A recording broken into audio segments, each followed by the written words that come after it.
Olu lusasazo ngqo lweendaba kumagumbi ethu osasazo kundlunkulu we-SABC e-Auckland Park eRhawutini nazo sitshotshe entlanga lentlwa.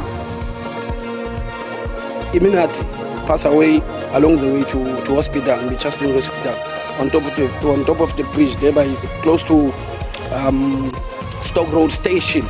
You understand? So as a family, we are not feeling well. Bayancancazela idyutyhu abahlali baseLost City eMitchells Plain eKapa emva kokudutyulwa koselwa abantu abasixhenxe kule ngingqi phezolo. Umongameli Cyril Ramaphosa ulandisile ixesha lekomishoni kaMadlanga de ibe inyanga kaNovemba ukuze iqoshelise umsebenzi wayo. Amasabe kwelangeni ngale ntlwa njengoko amehlo ethe ntsho kumdlalo weFrance kunye neMorocco kwe-quarter finals endebe yeFIFA. Molweni emakhaya, khongozelani uvimba esinilungiselele wona ngokuhlwanje. Iziganeko ezimbini zokudutyulwa kwesininzi zisube ubomi kwabasixhenxe kwiilokishi zaseCape Flats ezisondeleleneyo, eTafelsig, eMitchells Plain naseMakhaskave, ePhilippi East, nokushiya uluntu lunedyutyhu. Kwele ndaba etafile kwilokishi iTafelsig eMitchells Plain malunga nentsimbi yesibhozo ngokuhlwa izolo kwikona yesitalato iLora ne-8th Avenue eLost City, amadoda amahlanu ebeme ngakwisikroxo ngexa kusiza abarhanelwa ababephethe imipu ze badubula kuwo lahlanza iselwa kwamathathu, oneminyaka eli-18, oneminyaka eli-19 noneminyaka engama-50. Lo gama amaxhoba amabini ayonzakala abalekiselwa kwiziko lezempilo. Kambe ke akudlula ngaxesha lingakanani malunga necala emva kwaloo ntsimbi yesibhozo kwilokishi eMakhaskave ePhilippi East ngokuhlwa izolo kwehlukene inyama nomphefumlo kwabasaze ngobuso elizweni abane abaphakathi kweminyaka eli-17 nama-20 kukudutyulwa ze konzakala abathathu nababalekiselwe esibhedlele ukufumana unyango. I saw a green car coming up, approaching me, and then as I was standing on this corner by this next shop, then I just started hearing shooting, and the people was running, and I saw the bodies just laying, and I saw just blood everywhere. Apollo nqanyelwe ubomi kanye nabahlobo bakhe abathathu Iminati noCwanya obelindeleke ukweluka kunyaka ozayo ludandathekile kukuba luza kulungiselela ukumngcwaba ngexa bebesalindele ikamva eliqaqambileyo kuye. One of them he did pass in the same scene. You understand, in the house, you understand, and the other one we tried to carry him, he passed away there. You understand, he was there, and then we take the other one to hospital, and then my Iminati passed away along the way to hospital, Mitchell Springs Hospital. Kananjalo iqonga lophuhliso nokhuseleko eMitchells Plain liphefumle ngekhwelo elimemelela urhulumente ukuba axhobise izikhululo zamapolisa kwiingingqi zaseCape Flats kangangoko ukuze zikwazi ukuqala kwaye zisiphule nengcambu ubundlobongela obuxananaze kwiilokishi zaseKapa mihla le. It is quite unacceptable. As the Mitchells Plain Safety and Development Forum, we condemn all forms of violence, and we cannot allow thugs to come and rule our communities. Ukanti ke oku kusashiya uluntu luthe nkamalala lujonge enkalweni ngelithi kutheni na latyhafelwa kangaka uxanduva lwengalo engqingqwa yomthetho eMzantsi Afrika. Ndimlo Lilitha Ntsundwani kwiindaba ze-SABC. Izikhalo bezivakala kwintsapho zamaxhoba phambi kokuyiswa kwesigwebo nanjengoko inkundla yenze ubulungisa. Abatshutshisi bathethe kwinkundla ngelithi uMambe hlala kulo lonke ixesha exoxa khangabonakalise kuzisola ngesenzo sakhe sokubulala kwaye balwela ukuba anikwe isigwebo esiqatha. Ibizizijwili zeentsapho kwinkundla ephakamileyo eGqeberha emva kokuba kuwiswe esi sigwebo. Ngaphambili kwesi sigwebo, umbuso uphawule ukuba lo kaMahamba hlala akabonisanga kuzisola ngezenzo zakhe. Ngelixa amagqwetha akhe ethe beqala ukophula umthetho kwaye ungutata wabantwana abasixhenxe. Ijaji ebichophele eli tyala, uSamson Dunywa, uthe akukhange kubekho zizathu zokuba angagwetywa. The offences were tragic and violent in that it was a mass shooting of 8 people in one time and one place. The deceased were all both friends and family, men and women of various age groups, in a celebratory event who were killed at once. Amapolisa ancome umsebenzi wamalungu eqela labo ekubanjweni komrhanelwa, nto leyo ekhokelele ekugwetyweni kwakhe. Amapolisa siyasibulela esi sigwebo sithe sawiswa namhlanje ngoba sichaza imiphumela yomsebenzi omkhulu noncomekayo owenziwe licandelo lethu lakwa Serious and Violent Crime Investigation Unit bebambisene nabatshutshisi ngoba ukuba bebengakhange bawenze lo msebenzi oncomekayo ngesibe kanti asikho apha namhlanje. Sibulela nenkxaso sifumene kubantu bokuhlala abathe bakwazi ukuba basichazele ukuba abarhanelwa baphi. Izigwebo zikamahambe hlala ziza kuqhuba ngaxeshanye. Kwiindaba ze-SABC ndingunandipha Platyi eGqeberha.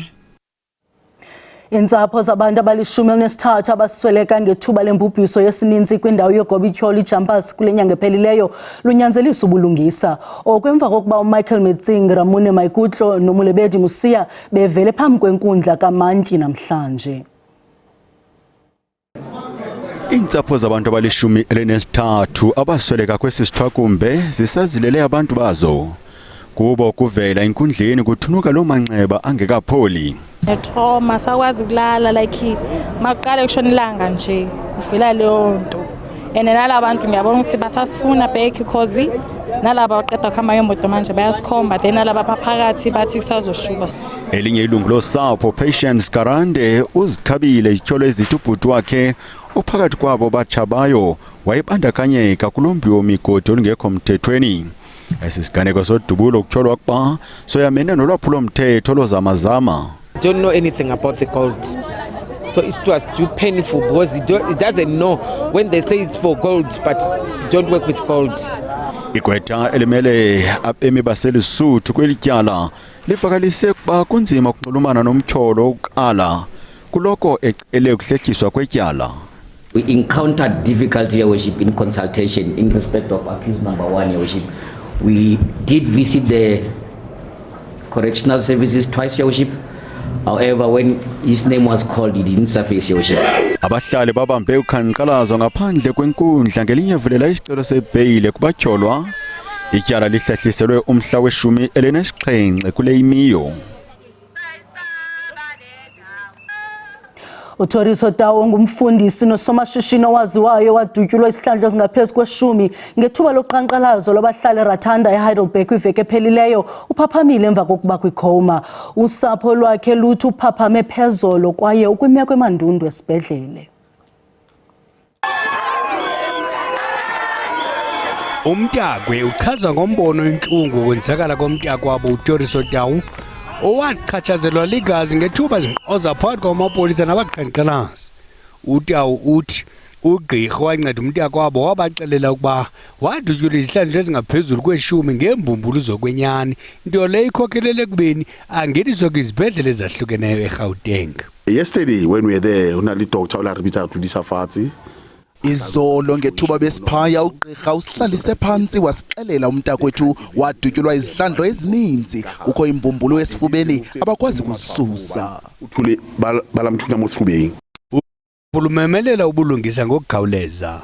We asking for justice but ibuhlungu kakhulu lento nabani oyenzileyo makayibeleke ikrwempa. Ukuziphatha kwamapolisa IPD uthi luyaqhuba uphando ngokuziphatha kwamapolisa. With our preliminary investigations, where we are looking at the alleged deaths due to police action. We have also been informed that the second person who was in hospital has succumbed to their injuries, and we now need to allow the investigation process to take its course. Gauteng uthi ungenelelo oluvela kwinkalo ngenkalo liyaqhuba ukuzinzisa umasipala waseLisithi. Kuza kuqwalaselwa izimali zikamasipala, ulawulo, iziseko zophuhliso nolawulo lwamanzi.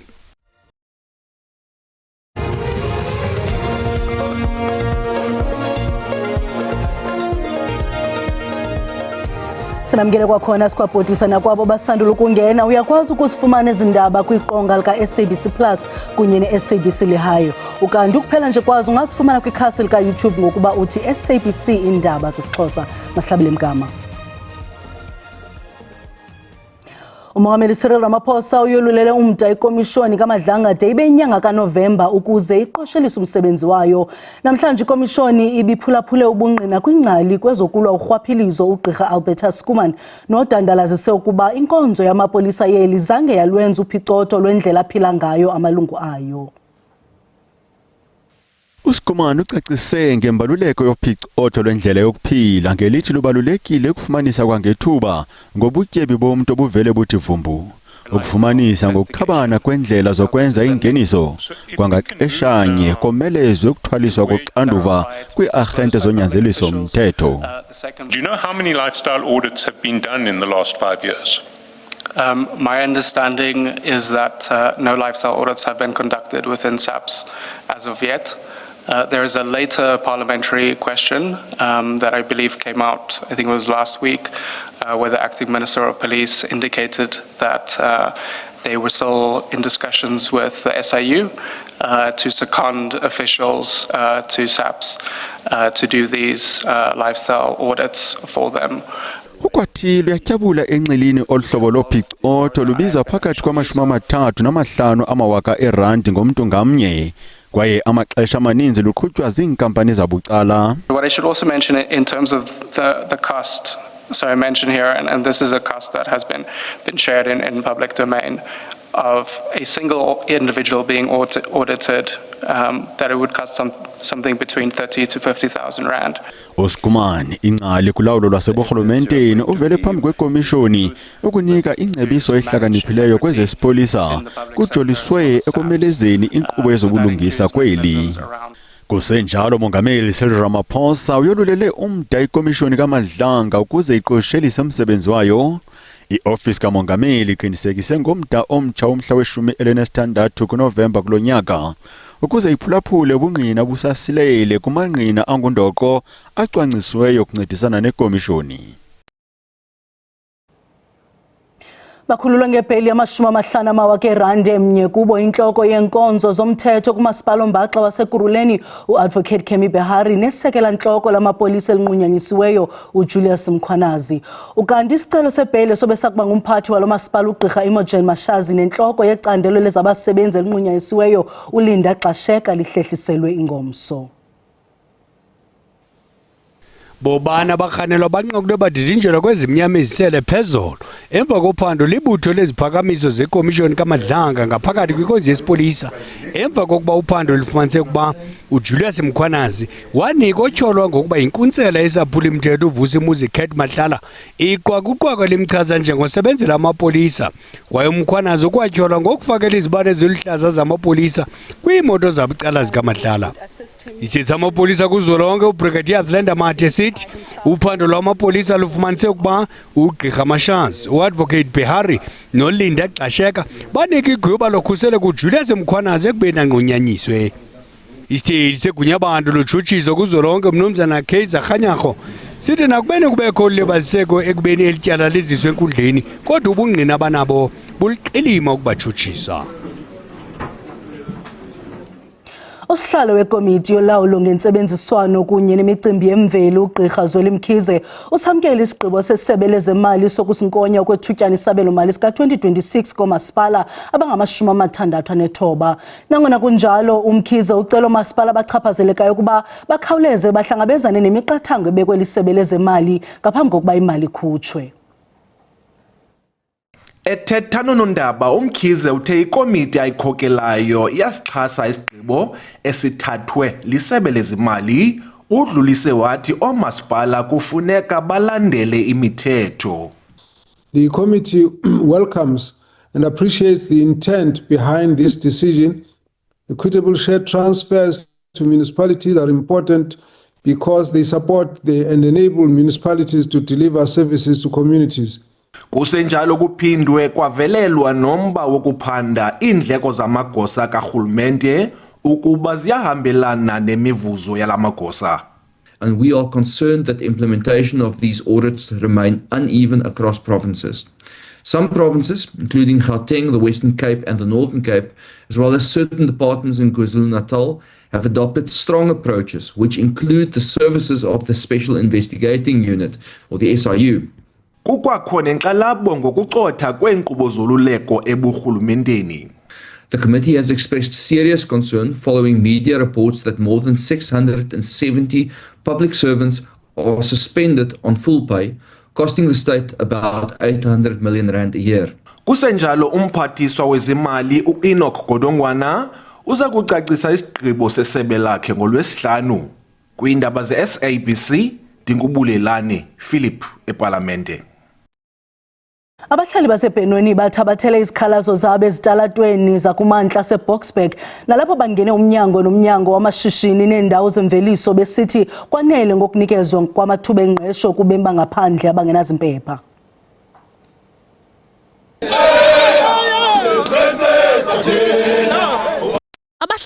Sindo bagcwele izitalato zaseBoksburg North bememelela ukupheliswa kwemisebenzi abathi iya kubemi bamazwe angaphandle. To visit some of the companies which they got a lot of foreigners and they are refusing to terminate their contracts. Unfortunately, we never intimidate them. Firstly, that's why we approach them without any this massive of men, as you see, and women. Indawo yokuqala ahlangane kuwo lamaqela yile nalapho indawo yokutyela. Like you, when you finish with that process, if it can be soon this week, yes. Just submit those documents, that information of your new employees and those ones you've just terminated them, because we need to submit those documents to immigration. Kwisikhululo sabo sesibini abaphathi baxinise ukuba noko ngebeqale bafaka nokuba sisaziso sokuba baza kuza. Of God, I've got a meeting. We've engaged with our community. We're very well regarded in our community. We haven't. I think I'm one of the few people that have spent hours with Operation Dudula. Whether they got families or what is none of my business. My business is I got South Africans here who are unemployed. Those are worse than those you have employed. Oluqhankqalazo lulwandiso loqhankqalazo olukhulu olubhengezwe yiMarch and March ngumhla we-30 kaJuni. Lo mbutho wenza isifungo sokuba kuza kubakho uqhankqalazo rhoqo ngoLwezine de kube bemkile abemi bangaphandle abangenazimpepha zelilizwe. Kwindaba ze-SABC ndinguNomvuyo Ntanjana eBoksburg eRhawutini. Imbalela yasebusika isaqhubeka nokuthwaxa indawo ezithile eMpuma Koloni nanjengoko isaqhuba kanye kumasipala wesithili sase-OR Tambo. Abahlali belali yakugabazi kuqumbu bathi sele kudlula iminyaka bengenawo amanzi acocekileyo, baxhomekeke kakhulu kwimithombo yendalo kunye nemvula ukuze bafumane amanzi. Sekulithuba uluntu lwalengingqi luqubisene neengxaki zokunqaba kwamanzi. Ukunqongophala kwemvula kuthwaxa uninzi nanjengoko nemithombo iphelelwa ngamanzi. Uba uvukanga ngo-4 okanye ngo-1 nizogada apha nibeke into zenu nilinde ngalamaxesha sephuma kancinci kakhulu sisitye esinye asinamanzi asinalo futhi ithemba lenye indawo. Uluntu lale ndawo luthi kudala lukhala ngeenkonzo ezingundoqo ezicothayo. Wesithembisile ngo-2022 nge-20 kaSeptemba wathi mahle 3 weeks kundanguna namhlanje akasinakwa amanzi sikha kule ndawo ilapha. Umasipala wesithili OR Tambo uthi ukonakaliswa kweziseko zamanzi kunobangela. Imvumelwano ayisebenzi okwangoku ngenxa yomonakalo obangelwe kukonakaliswa, ukugqekezwa nokutyhuthulwa zizibhoja. Ukanti ingxako lo-borehole scheme yona iyasebenza kakuhle, nto nje umbhobho ohambisa amanzi egabazi wonakaliswa yimisebenzi enxulumene nofakelo-mbane. Umasipala wesithili sase-OR Tambo uthi ulindele ukuba unikezo lwamanzi lubuyiselwe esiqhelweni ekupheleni kwale nyanga. Abahlali babongoze urhulumente ukuba asebenzise nezinye iindlela ezifana nokukhuselwa kwemithombo yamanzi nanjengoko nxa ephela ezitephini kuthatha ixesha elide ukuze abuyiselwe. NdinguLwandile Mbulali kuqumbu.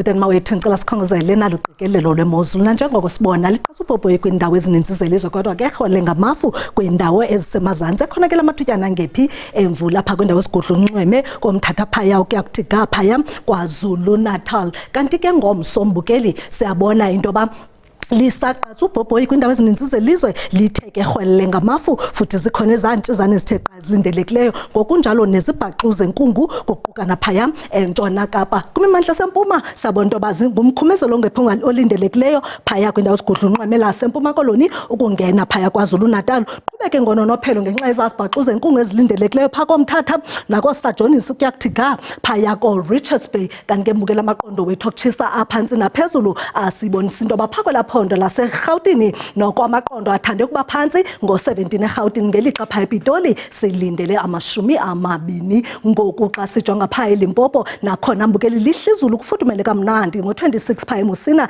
ngelixa phaa koMokopane silindele u-24 degrees Celsius mahlabele mgama ke mbukeli sijonge into yoba izinto zimi njani napha eMpumalanga ndingatsho ndithi nakhona noko kufudumele kakuhle ngo-25 esikhukhuza ngelixa amaqondo ethande ukuba phantsi ngo-18 phaya Emelo uba usenambukeli masingene phaa KwaZulu Natal nalapho kuphole kamnandi ngo-24 olundi ngelixa phaya eThekwini koVerulem phaya silindele u-22 degrees Celsius masambi ke mbukeli singene ngoku kwelaphondo lasempuma Kapa nalapho amaqondo ethande ukuba phantsi kuyabanda ngo-14 degrees phaya eNxuba kanti ke koma nakhona usindanga kulanqele nalapho amaqondo ebetha ku-15 degrees masiqhubeke ke mbukeli singene ngoku kwelaphondo laseNtshona Kapa nalapho ndingatsho ndithi awusindanga kaloku kulanqela amaqondo abetha phaya ko-13 degrees phaya eLensburg ngelixa engu-15 degrees phaya eVostile ngoku sibhekisa impiko kwiphondo elilandelayo lona ke mbukelo omhle liphondo laphaya eNorthern Cape nalapho sibona into yoba noko lihle izulu kufudumele ngo-26 phaya eUppington kodwa kakuthethwa loo nto phaya eSutherland nalapho amaqondo ebetha ku-14 degrees kuyabanda ke mbukelo omhle eFreystata mbukeli silindele u-22 phaya eKroonstad ngokunjalo naseBloemfontein